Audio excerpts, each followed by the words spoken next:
Hello, kids. We're back.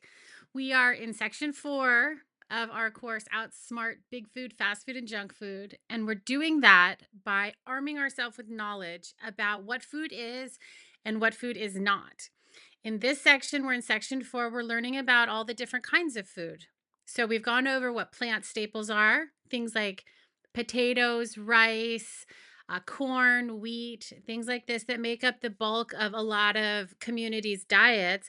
And we're also now going over all the protein staples. So the meats and the animals that provide protein for our diets. We've gone over beef, chicken, and seafood and fish already. And in this lesson, we're going to be talking a little bit about pork, which comes from pigs. So I want you to remember that all meat comes from only one place. It comes from animals. It comes from land animals like cows or chickens. Well, it comes from land animals like cows. It comes from birds like chickens, and it comes from fish also, fish or seafood in the oceans and the lakes and the ponds. So remember, all protein that is natural comes from animals, animal proteins. We do have plant proteins as well. The proteins in plants are less than the proteins in animals, and they don't always contain the same amino acids, which are building blocks of the protein. And they don't always include all of the vitamins and minerals that you'll get from animal sources of protein. But we'll go over all of that in more detail in Pillar 2 when we talk about nutrition and how these foods work in your body. Pillar two's course is called Be the Boss of Your Own Body. We'll look at what exactly happens when you eat protein and what the proteins are actually made of. So, plants do have some protein, especially things like quinoa and lentils. Awesome protein, very delicious. They won't have the same types of protein that animal proteins have, though. So, we want to keep that in mind. Eggs is another big one that has a lot of protein in it, not the same kind as animal proteins, though, which we're talking about here. And we'll go over that in Pillar 2. So today we're talking about the meat industry, where it's a $900 billion, almost $1 trillion industry. Every country on the planet eats some type of meat for protein. Some people choose not to eat any meat. Those are called vegetarians or vegans or pescatarians, people that eat only seafood and fish. But that's for another lesson as well. Right now, we're going to talk about pork. So in the US, think about this.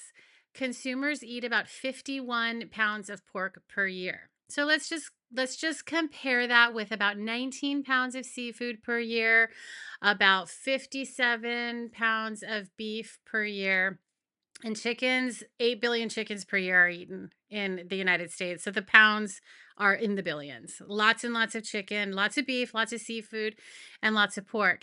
In the US, we eat less seafood than anything else. We eat almost as much pork as we eat beef. We eat about 57 pounds of beef per person in a year, and we eat about 51 pounds of pork in a year. Pork is mainly consumed in three different ways. It's mainly consumed as bacon. I think we all know what bacon is. I'll show you some pictures in the next lesson of bacon. Ham, something that we might have at the holidays or on a sandwich or in a salad, and sausage, also another breakfast food and just eaten plain as well.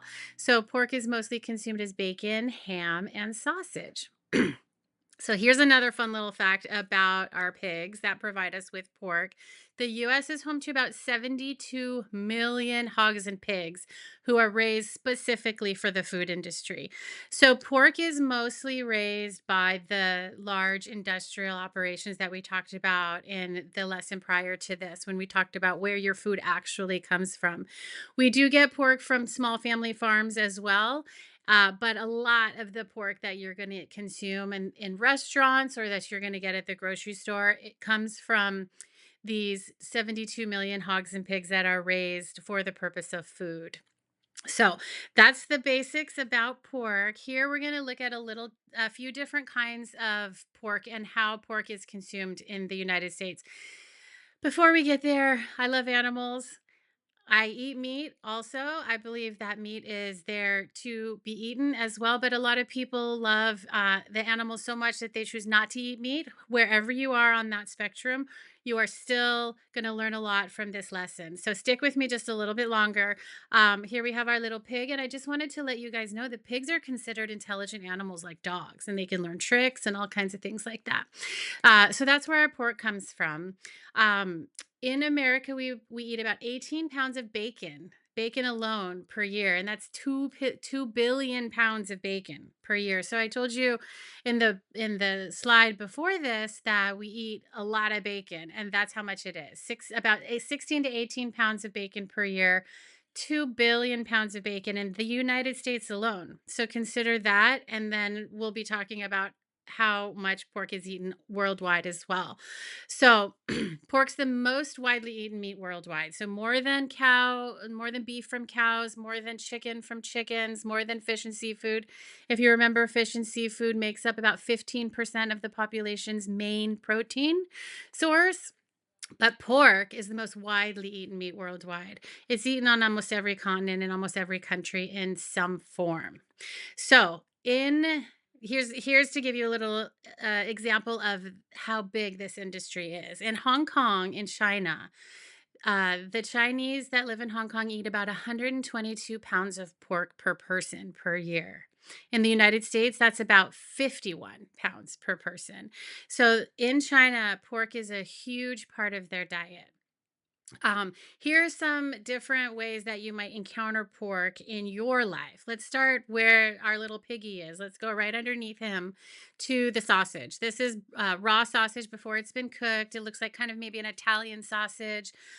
Sausage is basically pork that's been ground up and mixed with spices, formed into these links. A casing is put over the links, and you have your sausage, and you can fry your sausage up, usually in a pan.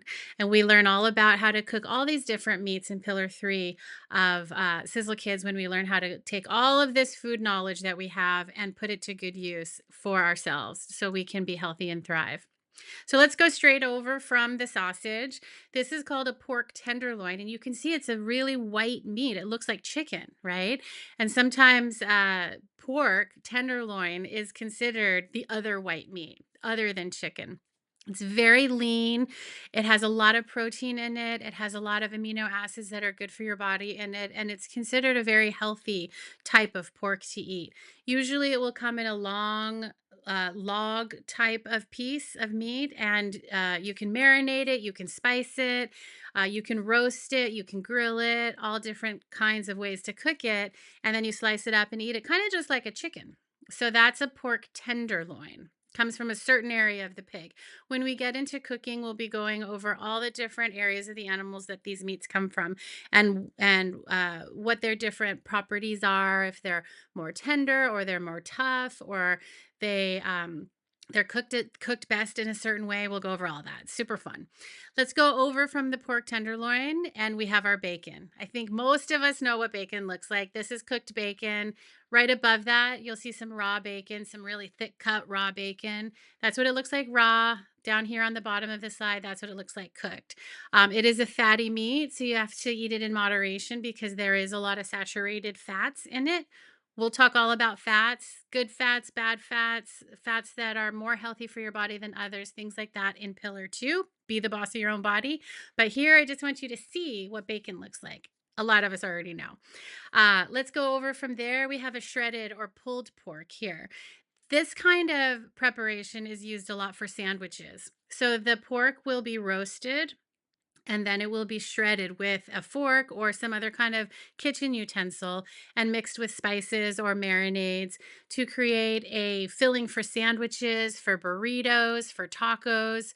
It's really popular in the south parts of the United States. Barbecue pulled pork is a very popular dish here in the United States. In Mexican cuisine, it's also very popular. It's called carnitas. It's one of my favorite things to make. We'll make a crispy carnitas recipe in Pillar 3. And this is a shredded or pulled pork. Let's go straight up from there over here to the very side of the slide where you'll see racks of ribs. Now, these are ribs from pigs. And the way that these are prepared usually is by spiced or marinated and then put on the grill or in the oven. And the meat is eaten right off the bone. So it's a really messy, really fun way to eat pork. We also have short ribs from cows as well. So ribs come from pigs and from cows. So when you're in the grocery store, you want to try ribs, make sure you know which one you're trying. They're similar, but the meat is a little bit different on each one. Obviously, one is beef, one is pork. So let's go right over from there to the very center of this slide. And here we have a chop, a pork chop. This comes from another area of the pig, a certain area, and it's usually on the bone or it can be cut off the bone. And it's like a steak. It's like a beef steak that we studied when we were talking about beef, but it's made from pork, from pig's meat. And then let's go straight up from there. And this is a big honeyed ham. So this is the type of pork that you might see at your Christmas dinner or your Easter dinner. A big pork. It's kind of like a pork tenderloin, but it's a ham shank. It's called or a ham shoulder or a pork shoulder. And we call it a ham or a honey ham. There's a company that does honey, like a honey sliced ham, that's really fun to make. And there's glaze that you can put over it, and you slice it and just eat it plain. So, here are the main ways that pork shows up for you in your grocery store or on your table at home. And this is our final type of protein that we're going to study in this lesson. And next, we're going to be going all around the world and talking about dairy staples. We're going to be talking about milks and creams and cheese and eggs and all the other dairy products. So now you know all about plant staples. Potatoes, rice, corn, wheat, all different kinds of plant staples from all around the world. Now you know about the main animal protein staples with our beef, our chicken, our fish, our seafood, and our pork. And next, you're going to learn about all the dairy products. These are products that come from the animals and products that are made out of byproducts of the animals, like their milk and their eggs and things like that. So head on over there, and I will see you over in Dairy Staples.